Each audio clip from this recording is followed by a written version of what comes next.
हाँ, तो बस हाँ, इथियोपिया में अभी मतलब अभी ऐसे ऐसा टाइम आ गया है जब सब लोग ऐसा समझ लो लड़ लड़ के थक गए हैं, और वैसे ही लड़े ही जा रहे हैं भाई इनके जब से ये लोग निकले हैं। लेकिन अभी अपना क्या नाम है इसके प्राइम मिनिस्टर का, एबे अहमद। मिस्टर मिस्टर आबी। हम्म, तो अब अभी ये थोड़ा थोड़ा थोड़ा मतलब ज्यादा ही केओस क्रिएट कर दिए थे अभी पिछले 1 साल में। हम्म, और अभी अब और ये हार भी गए हैं सर।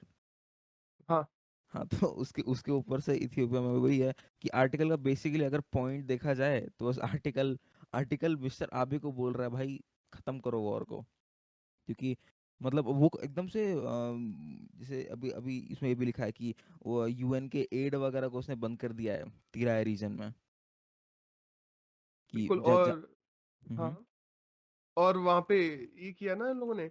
और ये किया किस वजह से तुझे पता होगा? वहाँ पे टीपीएलएफ की वजह से। हाँ टीपीएल। तो आज 4 और 5 अगस्त हाँ दोनों दिन का खत्म करना है करंट।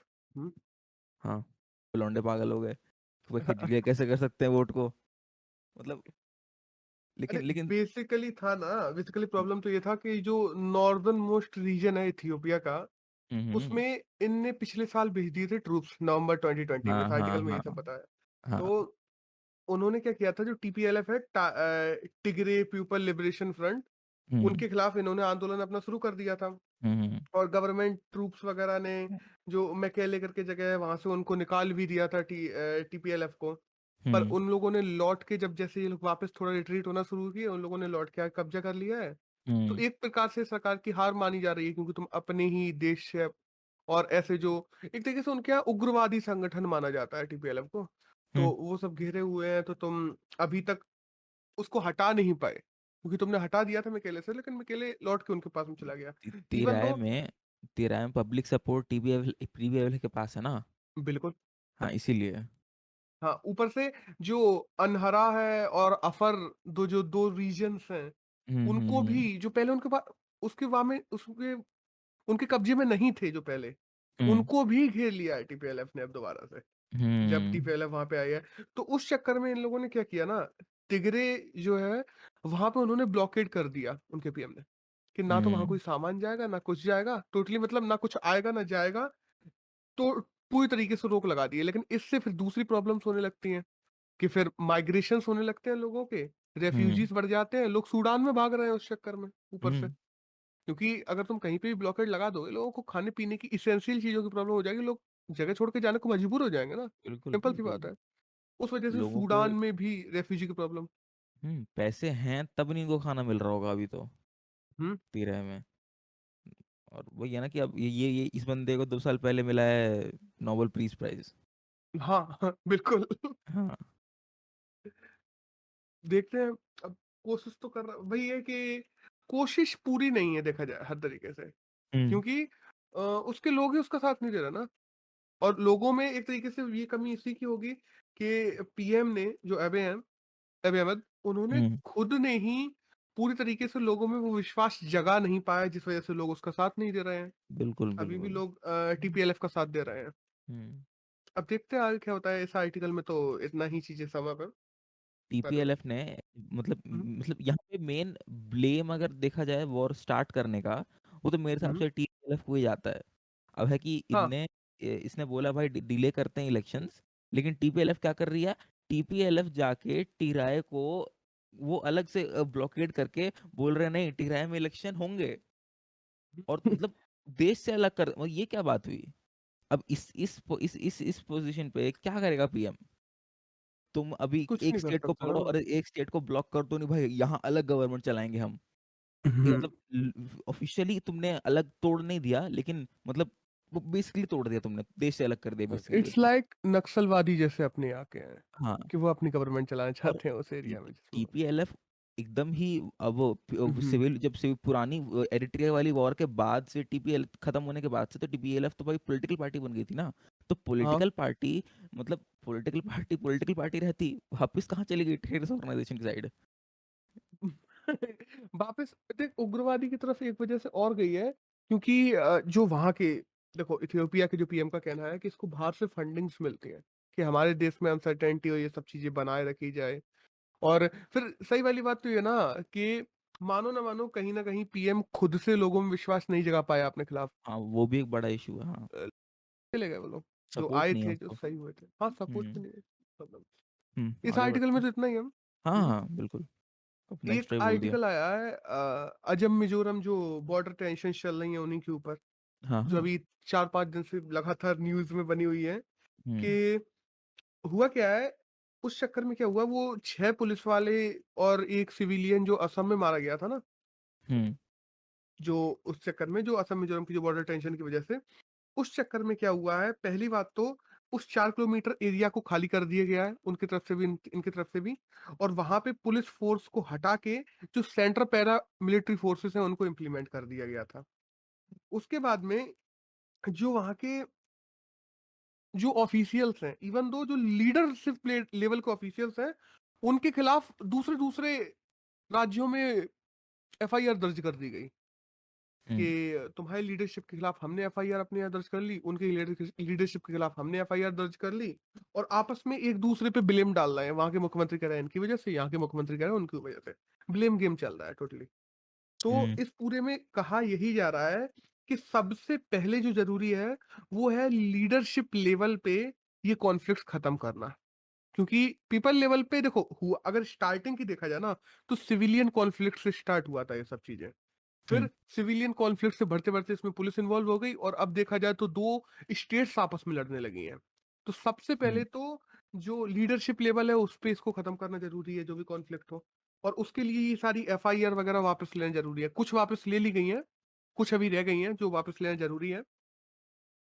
फिर ये एफआईआर्स वापस हों, उसके बाद में धीरे-धीरे करके लोकल लेवल पे तुम्हें सिविलियंस तक ये कॉन्फ्लिक्ट्स खत्म करने पड़ेंगे।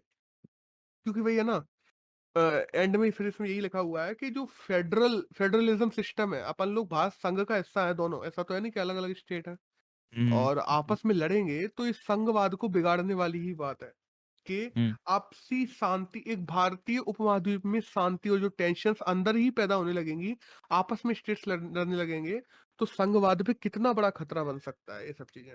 तो इसलिए इनको जल्दी से जल्दी खत्म करना जरूरी है। अब हाँ, ऑल्दो एक चीज़ और, जो बराक वैली है वहाँ पे, हुँ, बराक वैली है दोनों राज्यों के बीच में। बराक वैली को दूसरे राज्य ने पूरी तरीके से ब्लॉक ही कर दिया कि हमारी तरफ से यहाँ बराक वैली में कोई सामान नहीं जाएगा। ना हमारे यहाँ के कोई लोग जाएँगे, ना उनके यहाँ के कोई लोग आएँगे। समझ रहे हो? मतलब हुँ, इस लेवल तक कॉन्फ्लिक्ट बढ़ते चले जाना। हाँ, हाँ। तो इस लेवल तक कॉन्फ्लिक्ट बढ़ते चले जाना, वो भी इंडियन इनसाइड इंडिया, ऐसा नहीं है कि 2 हुँ, देशों के बीच में हो रहा हो, नहीं, तुम्हारे अपने देश के बीच में 2 स्टेट्स के बीच में हो रहा है। तो ये हुँ, कहीं से भी किसी भी देश के लिए अच्छा नहीं है, और इंडियन फेडरलिज्म के लिए तो कहीं से भी अच्छा नहीं है। हुँ, तो यही पूरी बात लिखी हुई है असम मिजोरम बॉर्डर में, और फिर 4-5 दिन से न्यूज़ में तो बना ही हुआ है कि हाँ, ऐसे-ऐसे हुआ, वो अपन पीछे कवर कर ही चुके हैं हम। तो इस आर्टिकल में इतना ही है। आगे बढ़ते हैं। आगे बढ़ते हैं तो आज द हिंदू के पेज नंबर 2 पे एक खबर है, क्योंकि फ्रंट पेज पे तो आज कोई खास खबर है नहीं, मतलब हुँ, हाँ। एग्जाम पॉइंट ऑफ व्यू से देखी जाए या नॉलेज पॉइंट ऑफ व्यू से तो बहुत कुछ खास खबर है नहीं। पेज नंबर 2 पे एक खबर आई है कि जो दिल्ली कैबिनेट है, उसने हुँ, दिल्ली के एमएलएस की जो सैलरी थी उसको हाइक कर दिया है, कि बढ़ा दिया है दिल्ली के एमएलएस की सैलरीज़ को। अब सैलरी जो पहले 17-18 हज़ार थी, अब तकरीबन 30 हज़ार हो गई है उन लोगों की सैलरीज़। अब ओह! कुछ लोग सोचेंगे ना कि जो, हाँ, बाय द वे इस पूरे बिल का नाम है salary allowances of minister of government of national capital territory of Delhi bill 2011। अब कुछ लोगों को लगेगा कि 30,000 रुपए ही वहाँ के एमएलए की सैलरी होती है, सो ऐसा कुछ नहीं है। अगर देखा जाए तो सैलरी के बाद भी constituency allowances, contingency allowances, secretarial allowances और कन्वर्जेंस अलाउंसेस और रेसिडेंस अलाउंसेस, फिर टेलीफोन अलाउंस, ट्रेन के सफर जो होते हैं वो सारे एमएलएस को फ्री होते हैं। एयरवेज़ से अगर वो सफ़र करते हैं किसी भी, तो 1/4 टिकट लगता है। तो बहुत सारी चीज़ें वैसे भी मिलती हैं उनको, जो टोटल बना के तकरीबन-तकरीबन 2 लाख के ऊपर ही सैलरी चली जाती है। बट बेसिक सैलरी की बात करें तो दिल्ली के एमएलएस की अब बढ़ा के 30,000 कर दी गई है। दिल्ली गवर्नमेंट का कहना है कि हमारे यहाँ के एमएलएस की सैलरी और राज्यों के एमएलएस की सैलरी से जब कंपेयर की जाए तो काफ़ी कम थी, और अब दिल्ली ने बढ़ा बढ़ा दी है, तो अब दिल्ली सेकंड नंबर पे पहुँच गया है पूरे देश में, जिसके एमएलएस की सैलरी 30,000 प्लस है। By the way hmm, first number पे अगर देखा जाए तो सबसे ज़्यादा सैलरी अभी इस समय तेलंगाना के ओके। मुख्यमंत्री और एमएलएस की है। हम्म।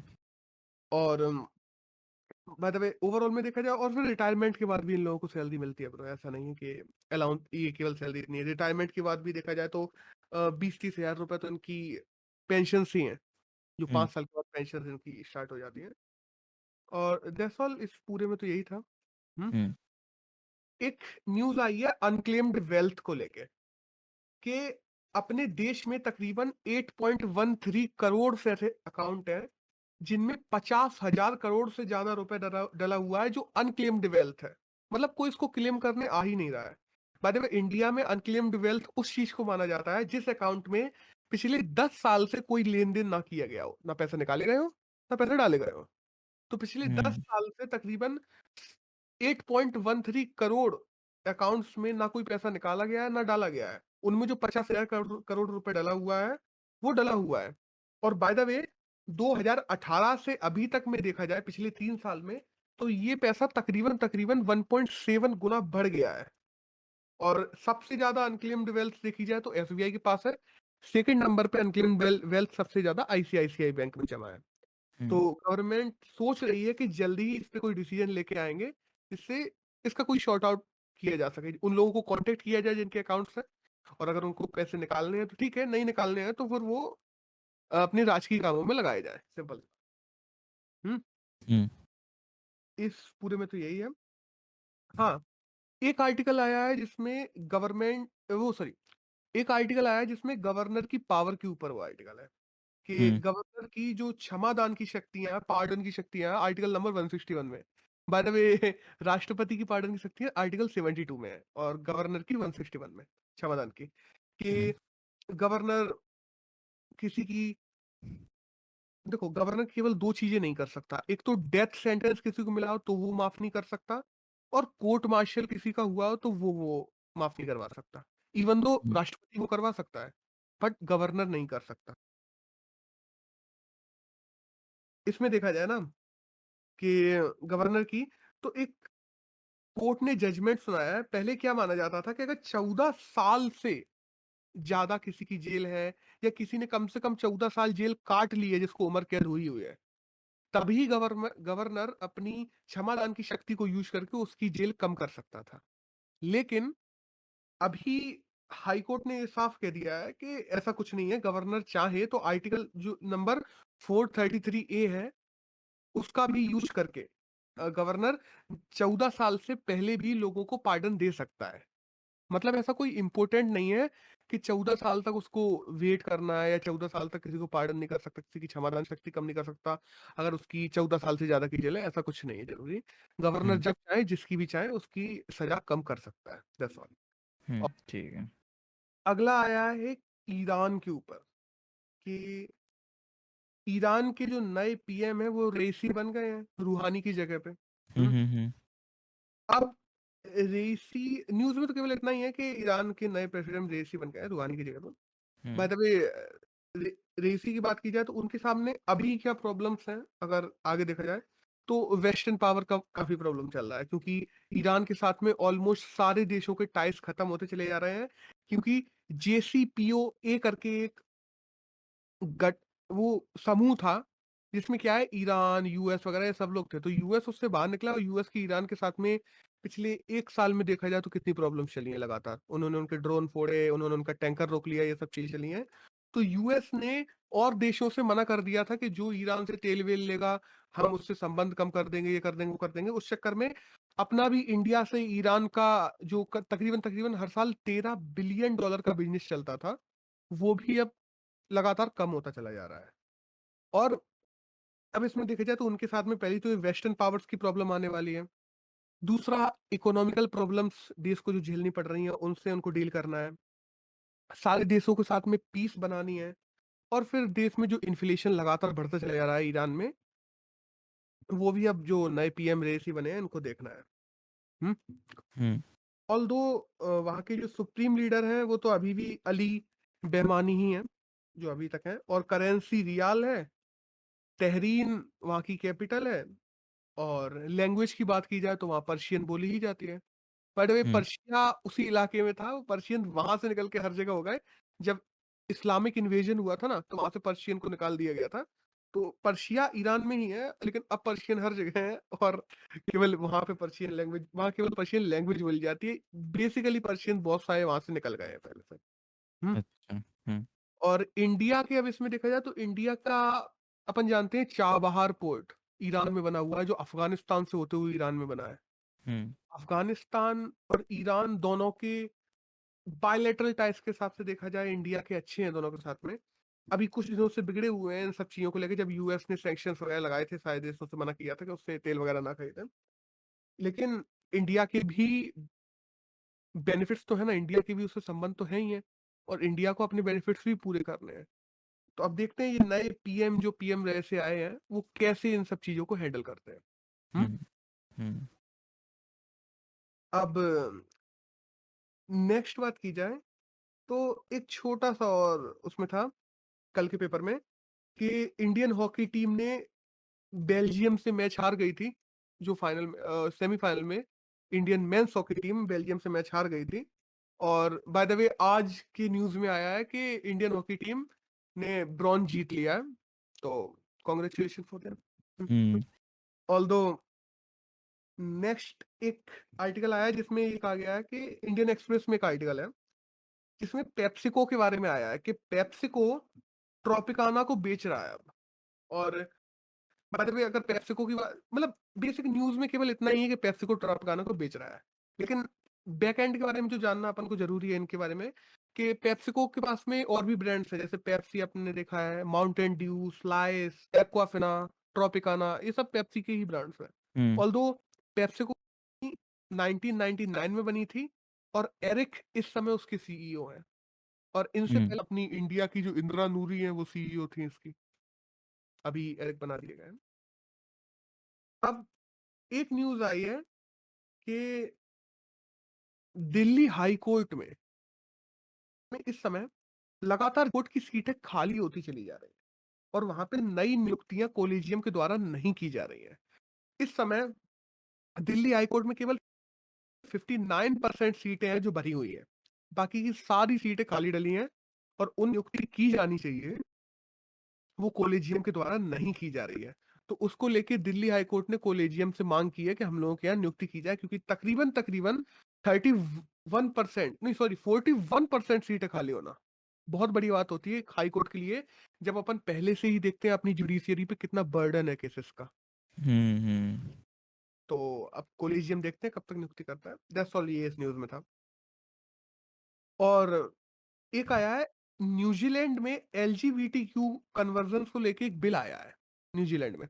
हुँ, में क्या कहा गया ना कि जो 18 साल से छोटे एलजीबीटीक्यू के जो मेंबर्स हैं, बच्चे हैं, हुँ, उनको अगर किसी भी तरीके से कन्वर्स किया जाता है, कन्वर्स से मेरा मतलब ये है कि देखो, इस एक एक होती है फिजिकल अपीयरेंस और एक होती है मेंटल अपीयरेंस।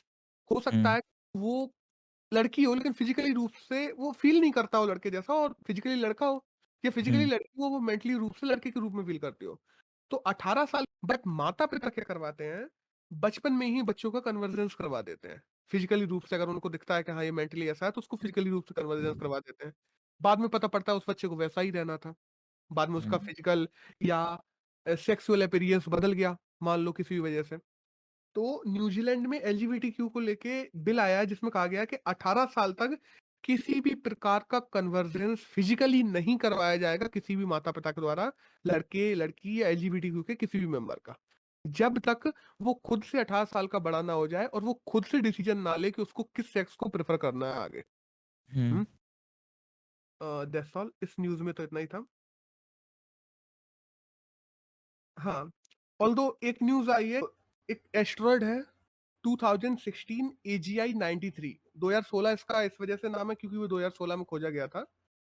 हुँ, एजीआई 93 है एस्टेरॉयड का नाम। वो अभी अर्थ के पास से निकलने वाला है 21 अगस्त को। अब देखो, हुँ, इसका मतलब ये भी नहीं है कि वो अर्थ से एकदम टकरा जाएगा आगे, और अगर पास में आया भी तो अब अपनी साइंस एंड टेक्नोलॉजी इतनी दमदार तो है कि अपन उसको स्पेस में ही खत्म कर देंगे by the way. Hmm, but वो देखा जाए तो one of the biggest asteroid है जो अर्थ के इतने पास से निकल रहा है। तकरीबन 1.5 किलोमीटर तो वो बड़ा है और 94 लाख किलो रहता है, तो अर्थ ऑलमोस्ट खत्म हो जाएगी उस पे रहने वाले जीव पे। अब जीका वायरस अपन को पता है कि युगांडा से शुरू हुआ था, फर्स्ट केस वहां से निकला था, फिर धीरे धीरे करके पूरे ब्राजील और उस एरिया में फैल गया था। और जीका वायरस क्या होता है, बड़े लोगों में इसका ज्यादा असर दिखाई नहीं देता, बड़े लोगों में तो केवल सिर दर्द है, थोड़ी हेडेक है, थोड़ी प्रॉब्लम्स है, थोड़ा बहुत तुम बीमार पड़ जाओगे, बुखार उखार आ जाएगा, यही सब सिम्टम्स है। लेकिन जो अगर कोई प्रेग्नेंट लेडी है तो उसके बच्चों का सिर छोटा हो जाता है, सिर ऑलमोस्ट कट जाता है। अब हम लोगों ने काफी केसेस देखे थे, तो इसको लेके कंसर्न बना हुआ है अपनी हेल्थ मिनिस्ट्री में। अब बस महाराष्ट्र में पहला केस आया है आज की न्यूज में, यही सबसे जरूरी है। अब एक न्यूज और आई है कि 310 लाख टन शुगर। अब देखो, अपन लोग शुगर का बहुत ज्यादा उत्पादन करने लगे हैं लगातार। पिछले साल अपन लोगों ने 310 लाख टन किया, और ब्राजील से अपन लोग मात्र और मात्र 20-30 लाख टन कम रह गए हैं। और ब्राजील दुनिया में नंबर 1 है शुगर के मामले में देखा जाए तो, और इंडिया सेकंड हो चुका है। तो शुगर को क्या किया जा रहा है ना, जो इथेनॉल ब्लेंड जो वो है पेट्रोलियम, उसमें शुगर का यूज किया जाएगा इथेनॉल बनाने के लिए, और उसको पेट्रोल में ब्लेंड करके पेट्रोल की प्रायिकता बढ़ाई जाएगी। क्योंकि कहा जाता ना कि इथेनॉल ब्लेंडेड जो पेट्रोलियम होता है, पहली बात तो अपनी पेट्रोल की कॉस्ट कम होगी उससे, और फिर जो 40-50% जो भी उसमें इथेनॉल मिलाया जाएगा, उससे पेट्रोल इफिशियंसीज भी बढ़ती हैं। और अपने अपन इतना जब शुगर उत्पादन कर ही रहे हैं, तो उसका यूज भी अच्छी जगह किया जाए, सिंपल सी बात है। और इस न्यूज में तो इतना ही है। एक बिल है इसेंशियल डिफेंस सर्विस बिल, ये लोकसभा में हो चुका है पास। राज्यसभा में पहले ही पास हो चुका था, लोकसभा में पास हो गया। अब ये क्या है, लोकसभा में विदाउट डिस्कशन पास कर दिया गया, यस और नोस करवाया गया और विदाउट डिस्कशन पास कर दिया गया इसेंशियल डिफेंस सर्विस बिल। अब इस बिल में पूरा है क्या, देखो, जो अपनी ऑर्डिनेंस फैक्ट्रीज होती हैं जिनमें अलग अलग प्रकार के आयुध बनते हैं, आयुध मतलब तोपें हुई, गोली हुई, ये सब चीज, उनके लिए इसेंशियल डिफेंस सर्विस बिल लाया गया है। अब इनमें क्या है ना, वहां पे काम करने वाले जो वर्कर्स हैं, इस समय तकरीबन तकरीबन 41 फैक्ट्रियां ऐसी हैं जिनमें 17,000 लोग काम करते हैं, और वो लोग अब स्ट्राइक पे नहीं जा सकते कभी भी, क्योंकि इसेंशियल डिफेंस सर्विस बिल में साफ कह दिया गया है। क्योंकि मान लो अपनी किसी देश के साथ में युद्ध चल रहा है, या आर्म फोर्सेस को जरूरत है कुछ पर्टिकुलर चीजों की, और एकदम से ये फैक्ट्री के लोग बनाने से ही मना कर दें, वो लोग स्ट्राइक पे चले जाएं, तो ये चीजें बियर नहीं की जा सकती ना। इस वजह से ये डिफेंस बिल लाया गया है। लेकिन दूसरी तरफ अगर देखा जाए, तो प्रोटेस्ट करना या स्ट्राइक करना, ये एक तरह से फंडामेंटल अधिकार भी है लोगों का, तो उसको भी इसमें छीना जा रहा है। तो इसको लेके इस पे पक्ष विपक्ष दोनों चीजें बनी हुई है। अब लेकिन ये वो नहीं है, वॉर टाइम में तो इमरजेंसीज होती है ना, एग्जैक्टली नेशनल इमरजेंसी में दैट्स वाई होगा ना ना। वो तो। अब नेशनल जरूरत की चीज है, इस वजह से तो हम्म। कि हाँ। वॉर टाइम में जरूरत पड़ रही है, तुम लोग स्ट्राइक पे चले गए, उस वजह से ये नहीं किया जा सकता। अब ये कौन सा डिपार्टमेंट है जो इन सारी फैक्ट्रीज को देखता है, तो उस डिपार्टमेंट का नाम है डिपार्टमेंट ऑफ डिफेंस प्रोडक्शन। और डिपार्टमेंट ऑफ डिफेंस प्रोडक्शन आता किसके अंतर्गत है, डिफेंस मिनिस्ट्री के अंतर्गत आता है। तो इस न्यूज में तो नहीं है। नेक्स्ट की बात करते हैं हम, तो एक न्यूज आई है यूएन की जनरल असेंबली के द्वारा, कि यूएन की जनरल असेंबली क्या कर रही है, एक परमानेंट फोरम बना रही है, किसके लिए, ये जो रेसिज्म होता है, रेशियल डिस्क्रिमिनेशन होता है, जेनोफोबिया होता है, इंटॉलरेंस बढ़ रहा है, इन सबको देखने के लिए एक परमानेंट फोरम बना रही है, जो इंटरनेशनली रेसिज्म और इन सब चीजों को मॉनिटर करेगा, और वहां की सरकारों को सलाह देगा, या खुद से भी इंटरवीन करके यूएनएससी द्वारा हो सकता है उन चीजों को सही करवाने की कोशिश करे, वहां पे उस ग्राउंड लेवल पे जाके।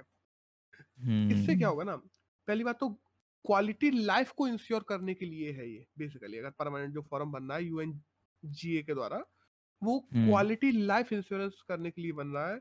क्योंकि अफ्रीकन लोगों के साथ में देखा जाए सबसे ज्यादा रेशियल डिस्क्रिमिनेशन किया जाता है हर देश में ऑलमोस्ट।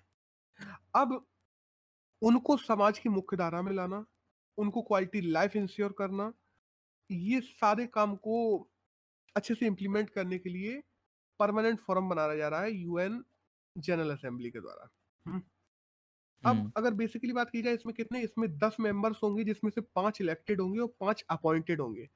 2022 तक ये परमानेंट फोरम बन जाएगा। और इवन दो ये अभी क्यों किया जा रहा है, क्योंकि अभी international decade for people of African descent चल रहा है। 2000 1 जनवरी 2015 से लेके 31 दिसंबर 2024 तक international decade for people of African descent चल रहा है। इस वजह से उनके राइट्स और इन सबको प्रोटेक्ट करने के लिए ये परमानेंट फॉर्म बनाया जा रहा है यूएन के द्वारा, और ये यूएन जनरल असेंबली के अंतर्गत ही काम करेगा। हम्म दैट्स ऑल। इसमें तो ये था। अब क्या ये इंपॉर्टेंट वैसे बन जाता है जब मेंस में पूछा जाए ना, कि मेंस वगैरह में यूपीएससी वगैरह में पूछा जाता है कि रेसिज्म को लेके कुछ लिखना हो, तो रेसिज्म को लेके यूएन के क्या क्या कदम है, तो उनमें हम्म अब नेक्स्ट देखा जाए तो कॉप 26 अपन बात करते हैं ना, COP 26। कॉप 26 क्या है? देखो, मीटिंग होगी पार्टियों की, अलग अलग देशों की 2026 में। कहाँ पे होगी? स्कॉटलैंड में होगी बाय द वे, नवंबर में। 2026 के नवंबर में कॉप 26 होगा स्कॉटलैंड में, जो कि क्लाइमेट चेंज पे एक कॉन्फ्रेंस है। अब इसमें क्या है ना, कॉप 26 में जाने से पहले किया ये जा रहा है एशिया के एरिया में और इवन दो इंडिया में बेसिकली, कि आज की न्यूज में ये है कि एडीबी हुई, एशियन डेवलपमेंट बैंक कहते हैं, सिटी बैंक हुई, HSBC हुई, इनसे इंश्योर किया जा रहा है कि ये लोग, ये बैंकें इनको सरकारें रुपए दे और वो क्या करें, जो कोल्ड फायर्ड पावर प्लांट्स हैं उनको ये बैंकें खुद से खरीदें पैसे देकर। हम्म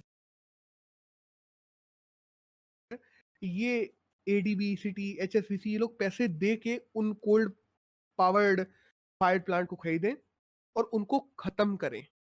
कॉप 26 क्लाइमेट कॉन्फ्रेंस होती है तब तक जो कार्बन उत्सर्जन है उसको इंटरनेशनली कम किया जा सके।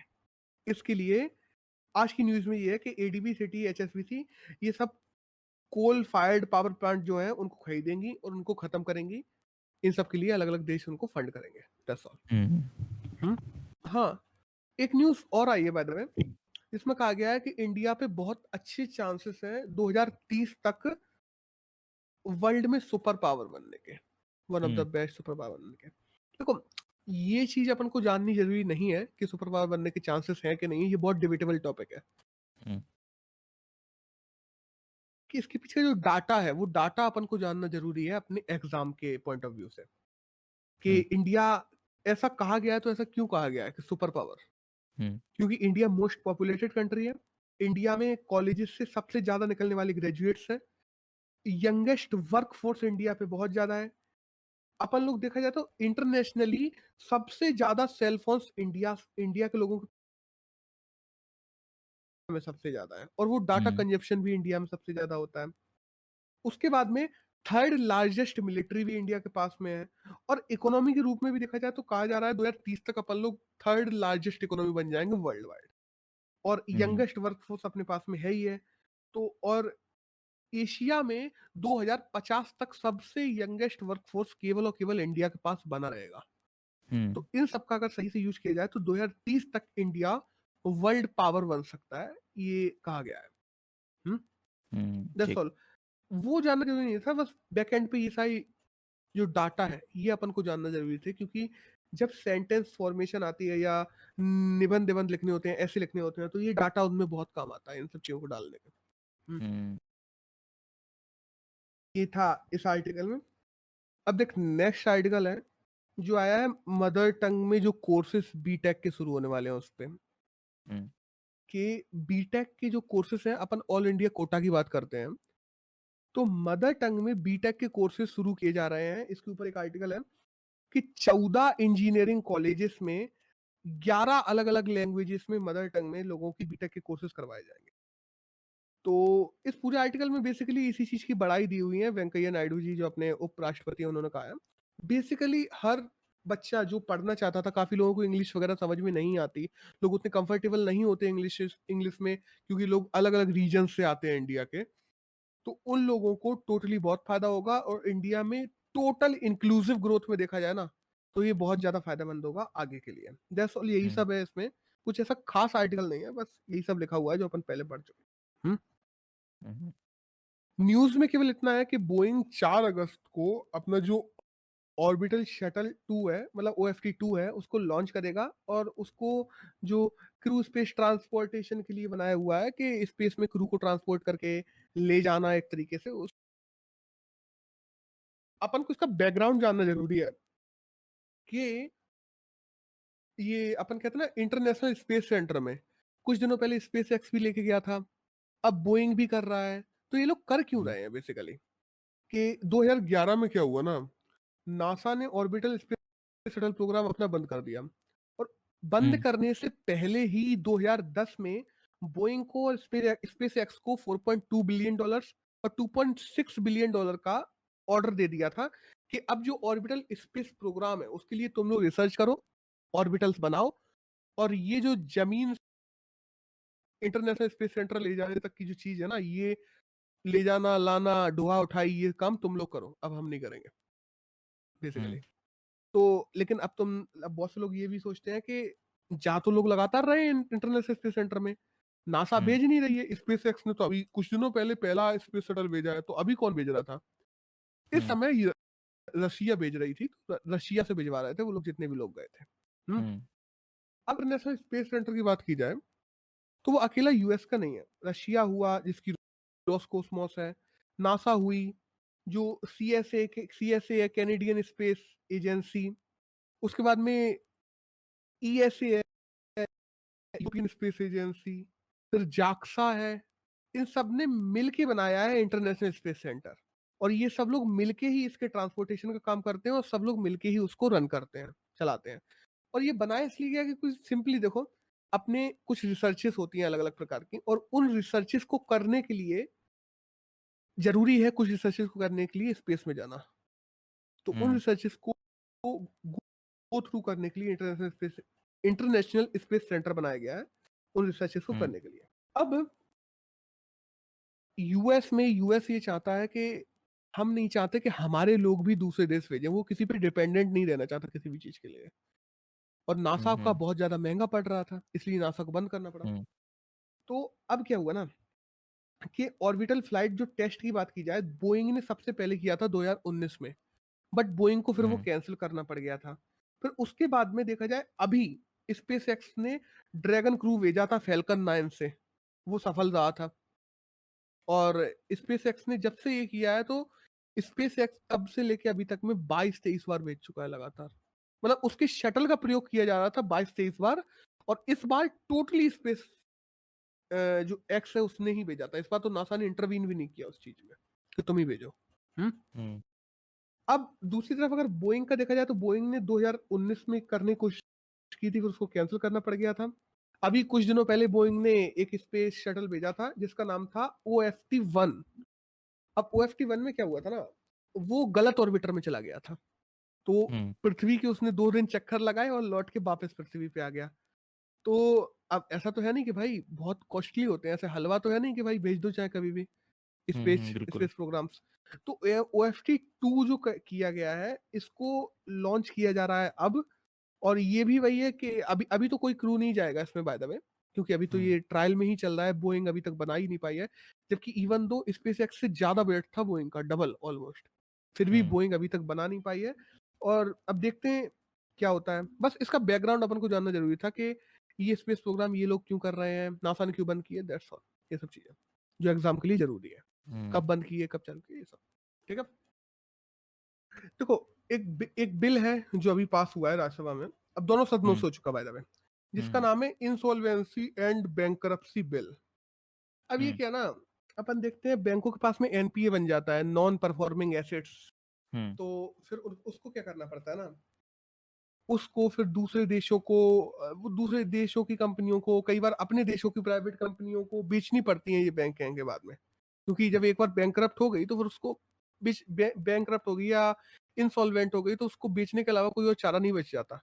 लॉसेस को कम करें और ज़्यादा से ज़्यादा बेचें और जिनका पैसा है उनको लौटाओ और बैंक खत्म करो। दैट्स ऑल, यही बचता है फिर एंड में। हम्म अब क्या है ना, अगर कोई बैंक लग रही है कि वो बैंक करप्ट या इंसॉल्वेंस होने चाहिए, तो ये बिल लाया ही इसलिए गया है कि इंडिया के जो प्राइवेट पार्टनर्स हैं, अभी तक क्या है, भारत सरकार की अनुमति से ही बेची जा सकती थी बैंक। हम्म अब क्या है, बैंक खुद से भी चाहेगी ना, तो अगर कोई प्राइवेट बैंक है और उसको लग रहा है हम बैंकरप्सी की तरफ जा रहे हैं, तो वो हम्म किसी दूसरे प्राइवेट पार्टनर्स को पूरी बैंक बेच सकेगी, कोई दिक्कत नहीं है। हम्म। हम्म अब ठीक है। इंसॉल्वेंसी और बैंकरप्सी में अंतर क्या होता है? सिंपल सी बात है, इंसॉल्वेंसी अगर कहा जाए तो हम खुद कह दें कि हम लोगों का जो कर्ज है वो नहीं दे पाएंगे, हमारे पास में पैसे नहीं है, हम हम्म दिवालिया हो गए हैं। और बैंकरप्सी की बात की जाए तो कोर्ट या सरकार डिक्लेयर कर दे कि हाँ भाई इनके पास में अब पैसा नहीं बता, ये तो खत्म हो चुके हैं। समझ रहे हो? हम्म इंसॉल्वेंसी और बैंकरप्सी में ये अंतर होता है। तो हम्म इंसॉल्वेंसी एंड बैंकरप्सी जो बिल है वो अब दोनों सदनों से पास हो चुका है, अब राष्ट्रपति के साइन रहेगा इस पे, तो ये पावर में आ जाएगा। तो फिर हम्म कोई भी प्राइवेट बैंक अपनी बैंक को किसी दूसरी प्राइवेट एंटिटी को बिना सरकार की अनुमति के भी बेच सकेगी, तब जब वो बैंकरप्ट होने वाली होगी, अगर उसको लग रहा होगा ऐसा तो। ठीक है। That's all. ये अब आज के द हिंदू पे आते हैं। आज के द हिंदू में एक न्यूज है सबसे पहले तो रवि कुमार दहिया को लेके, कि रवि कुमार दहिया फाइनल में पहुंच गए हैं कजाकिस्तान के रेसलर को हरा के, और सिल्वर मेडल उनका पक्का हो चुका है। तो रेसलिंग में सिल्वर मेडल लाने वाले पहले भारतीय बनेंगे, और हो सकता है ये गोल्ड भी हो जाए, देखने वाली बात है। हम्म। हम्म अगली न्यूज है कि कोची कोची में इंडिया का पहला खुद के द्वारा बनाया गया एयरक्राफ्ट कैरियर, जिसका नाम है विक्रांत। बाय द हम्म वे याद रखना, एक विक्रांत एयरक्राफ्ट कैरियर वो भी था जो इंडिया पाक वॉर के टाइम पे अपने पास में था, बट हम्म उसको डीकमीशन कर दिया गया था। और उसी की याद बनाए रखने के लिए इस वाला जो पहला इंडिया ने एयरक्राफ्ट कैरियर खुद से बनाया है, उसका नाम भी विक्रांत रखा है।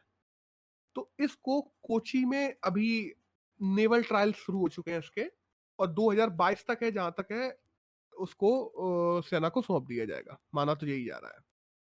अब इसकी बात की जाए तो ये तकरीबन 40,000 टन का है, 1700 लोग इस पे एक साथ में रह सकते हैं, और 14 अलग अलग डेक हैं इसके। हम्म दैट्स ऑल। बस इसके बारे में जानना केवल इतना ही जरूरी था कि ये इंडिया का पहला एयरक्राफ्ट कैरियर है। अभी तक इंडिया के पास में जितने भी एयरक्राफ्ट कैरियर रहे हैं वो सारे दूसरे देशों से लिए हुए हैं। इवन दो विक्रांत वगैरह की भी बात करें तो वो अपन लोगों ने यूएसएसआर वगैरह से लिए थे। हम्म। हम्म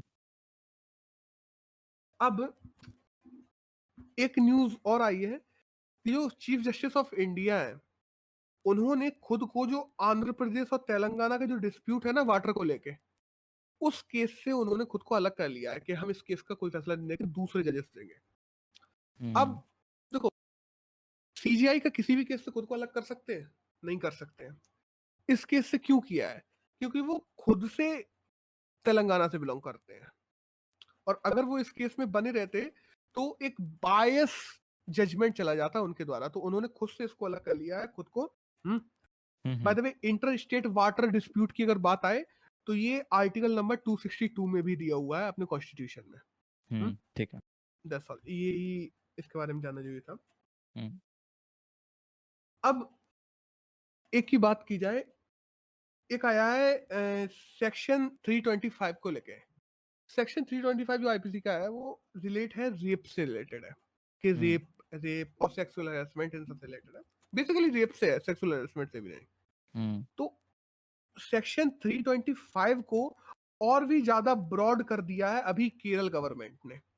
केरल गवर्नमेंट ने क्या कहा है कि इवन दो थाइस के पास भी अगर किसी गर्ल की कोई सेक्सुअल एक्टिविटी की जाती है तो उसको भी रेप की डेफिनेशन के अंतर्गत माना जाएगा। जरूरी नहीं है कि उसके वेजाइनल पार्ट या और अंदर जाके कहीं कुछ करो, उसके अगर थाइस के पास भी तुम करते हो तो उसको भी सेक्सुअल एक्ट के अंतर्गत माना जाएगा, केरल गवर्नमेंट ने कहा है। अब सेक्शन 325 की कहा जाए तो वो रेप से रिलेटेड है। अपने देश में क्या है, 6 प्रकार के अलग अलग रेप माने जाते हैं। पहला, उस चीज को रेप माना जाता है सेक्शन 325 के अंतर्गत जिसको किसी के विल के खिलाफ तुम रेप कर रहे हो, कि उसकी मर्जी नहीं है फिर भी जबरदस्ती। दूसरा, कंसर्न के खिलाफ रेप कर रहे हो तुम किसी का, सेक्सुअल मतलब सेक्सुअल इंटरकोर्स कर रहे हो, सेक्सुअल एक्ट कर रहे हो उसके साथ में, उसकी कंसर्न के खिलाफ, वो भी रेप में आता है। तीसरा, किसी को डरा धमका के कर रहे हो। फोर्थ, ज्यादातर ये गाँव के लिए फोर्थ वाला तो, कि अंधेरे में लोग चले आते थे और इंटरकोर्स करके चले जाते थे महिलाओं के साथ में, बाद में पता पड़ता था कि ये तो वो थे ही नहीं जिनके साथ मैंने किया, कोई और ही था जो करके चला गया।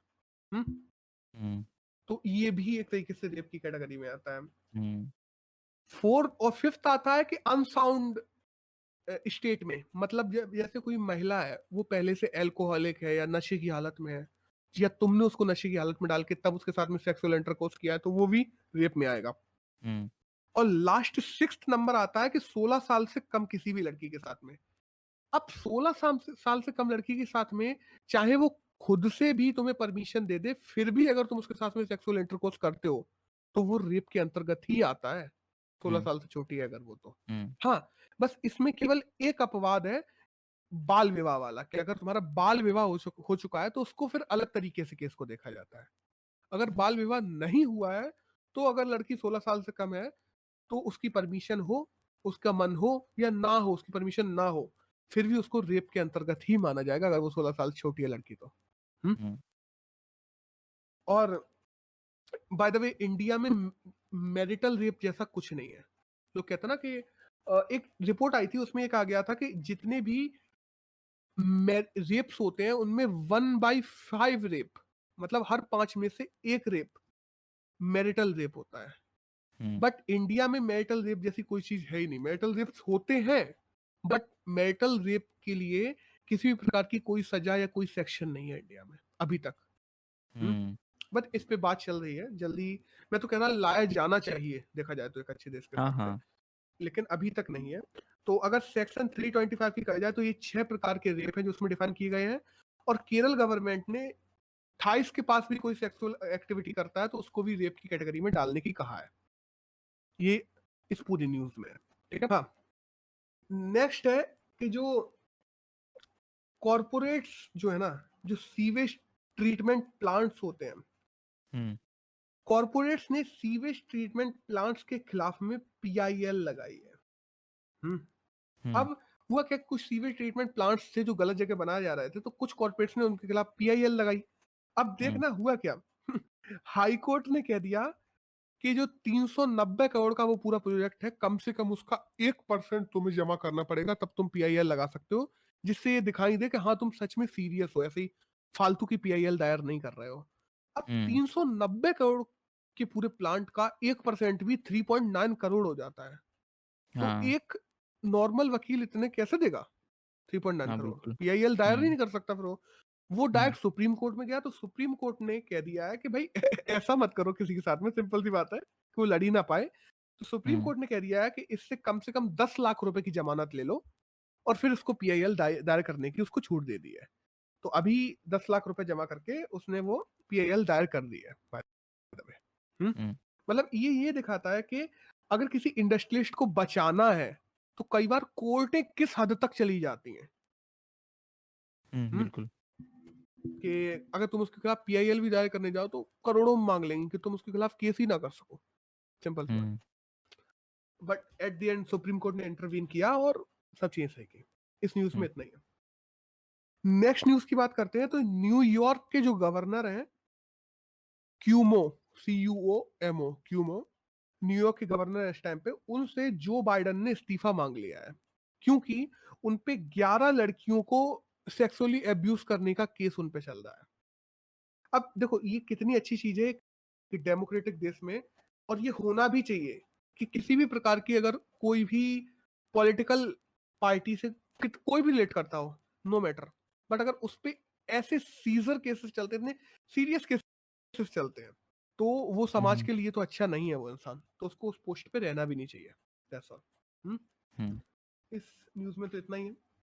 बाय द वे, एक न्यूज और आई है कि दिल्ली का जो चांदनी चौक है ना ब्रो, हम्म चांदनी चौक में दिल्ली के हवा महल, लिटरली हवा महल की कॉपी बना दी एक आदमी ने, दिल्ली के चांदनी चौक में। किसी जैसा, आदमी ने हाँ किसी आदमी ने पूरा पैसा अच्छा खर्च करके खुद से पूरा हवा महल बना दिया। और हम्म दिल्ली की जो MCD है, म्यूनिसिपल कॉर्पोरेशन डिपार्टमेंट, उसने उस पूरे को डिसमेंटल करने की कह दिया है, क्योंकि वो एक इलीगल स्ट्रक्चर है जो वहां पे बनाया गया है। और हम्म। चांद बाय द वे, हवा महल की बात की जाए तो हवा महल वो जयपुर राजस्थान में है। 1799 में सवाई प्रताप सिंह के द्वारा बनाया गया था, जो सवाई जय सिंह के पोते थे। हम्म। और दिल्ली में उसकी डिट्टो कॉपी खड़ी कर दी है एक आदमी ने, तो उसको पूरा गिराने की बात कर दी है एमसीडी ने कि क्योंकि ये वो इलीगल है। लेकिन लिटरली उसने पूरा कॉपी ही बना दी है, ये बात तो है हम्म। काफी हद तक। लेकिन हाँ, ये है कि उससे कंपेरेटिव छोटा है, लेकिन फिर भी इतना पैसा खर्च करना बहुत बड़ी बात होती है। हम्म। That's all. तो इस न्यूज में तो इतना ही है। दो तीन न्यूज और आई है छोटी छोटी सी, उनको कवर कर ले रहा है। एक तो जो लवलीना बोरगोहेन है, उन्होंने ब्रॉन्ज जीत लिया है कल। जो असम से है बॉक्सिंग में, उन्होंने ब्रॉन्ज जीत लिया है ओलंपिक में। तो वो सेकंड ऐसी महिला बन गई है जिन्होंने बॉक्सिंग में कोई पदक जीता है इंडिया के लिए ओलंपिक में।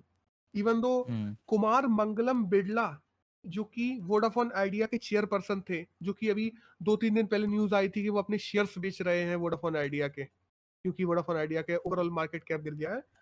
उन्होंने अपनी हम्म। चेयरपर्सन की सीट से इस्तीफा दे दिया है हम्म। आज।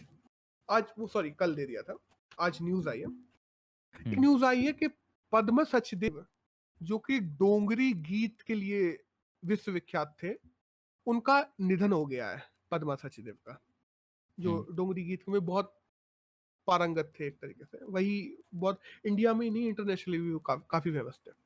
हम्म। एक न्यूज आई है कि एक अगली न्यूज है कि 2.8 बिलियन डॉलर के रेवेन्यू के साथ में, ऑल दो भारत पे इस साल की 19th कंपनी है, 19वीं कंपनी है जो एक यूनिकॉर्न कंपनी की लिस्ट में आई है। अब बहुत से लोग ये सोचते हैं कि ये 2.8 बिलियन के बाद, जबकि यूनिकॉर्न कंपनी तो वो सब होती है जो 1 बिलियन डॉलर के ऊपर का रेवेन्यू रखते हैं, कैपिटल रखते हैं। तो अचानक ये से ही 3 गुना बढ़ गया ना ये तो। हाँ, होता क्या है, यूनिकॉर्न कंपनी तब मानी जाती है जब उसको सरकार के डिफाइन कर दिया जाए कि हाँ, आज से ये यूनिकॉर्न कंपनी है। हम्म। हो तो वो पहले ही गई थी मार्केट कैप के हिसाब से, बस उसको डिफाइन नहीं किया गया था। अब अपनी सरकार के हिसाब से सरकार ने उसको डिफाइन कर दिया कि हाँ, अब ये यूनिकॉर्न कंपनी है। हम्म। That's all. हो तो पहले ही गई थी, होने को तो कहा जाए तो आज से 7-8 महीने पहले ही हो गई थी, लेकिन अच्छा। अब सरकार ने इसको एग्रीड किया है कि हाँ, मतलब एक तरीके से लिखित कर दिया है कि हाँ, अब से तुम यूनिकॉर्न ठीक कंपनी। है।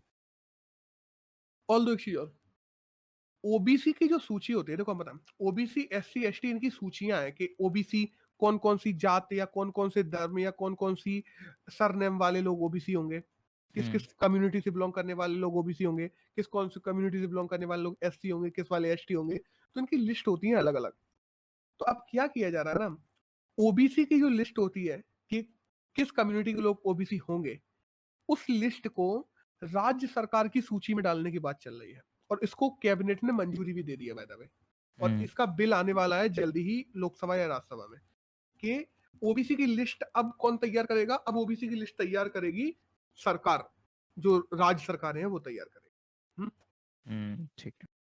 देखो, एक रिपोर्ट आई है सुसाइड केसेस को लेके कि 2016 से 2019 के बीच में 24% सुसाइड केसेस बढ़ गए हैं।